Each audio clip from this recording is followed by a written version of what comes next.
Oleh, ka channel suru boru po tikha mo subscribe la atia notification bell kharon on nga on ham da sakvela kalom hleng o WhatsApp an bidu tan ta hen ka number ka ta thona ni e ron da biron ya Oleh, ka subscribe ate che bei ve kole application thar ne karong kir le a to na hian miso apk editor ti ani dona hi kan man turan dona ni download link hi description a karan danga in lu hona ti na ron ma o ti na ron ma ta hi ka block lu na ne a ai miso apk editor kan download to sun ta mi rom bianga ti chon telegram an be tu sun ta hian o chuan youtube a ta hi men thei khoka chuanin miso apk editor ti hanin kan honga ta kan lu ta o kan lu tanga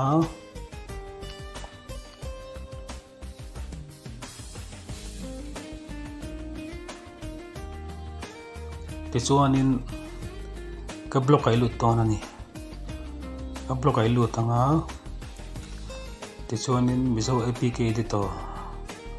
hi apps thak nan de application logo edit nan tre ma de lo ma ro te na ta download ro thi nga kala o download ro thi nga lu tanga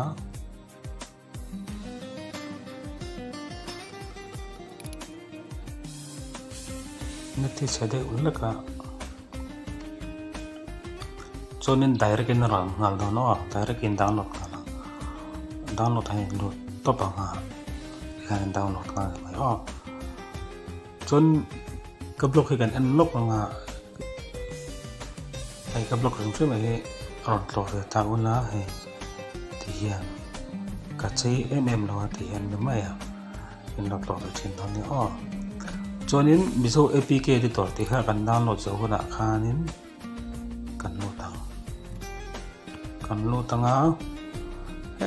ti lai heng kal phu tanga setting hai no ta kan lu tanga ti tan ti nya engan ya tim dum ten ta chuanin me ta thi lai sang kal le na mi kan munga ti ya na ta chuan apk file ani apk ni ti te project sang te ti te setting a om bo hi chok ro ti tur ta chok ti chi ron ta hi sem that le thun na a zong hi ka translate ke lo ni o ga the them the tu khan chen ka translate te ka ton ni chon hai mizo apk te tor tem ngal bok ta apps ani te kan no tanga chuan chon the hab nar te kan ri ton ni edit tlang lun tak te kalanga chon lago icon te kan thla nga kalago kan hung chung mo thai lo tin na so na hin pu kan thlak thaya hi pu kan thlak thaya ma sei chu ka thlak lo mai anga a gai chau ni wangin kan sei fanga kan thlak to ngai ta wala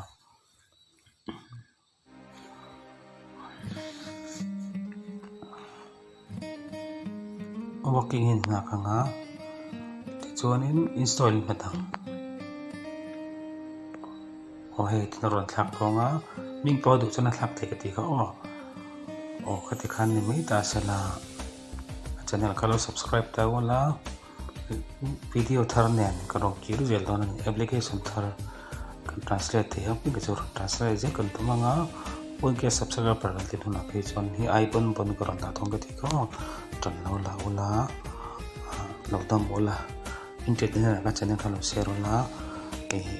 video ka top thing lo view rang ram don ni o ko ti song khan ni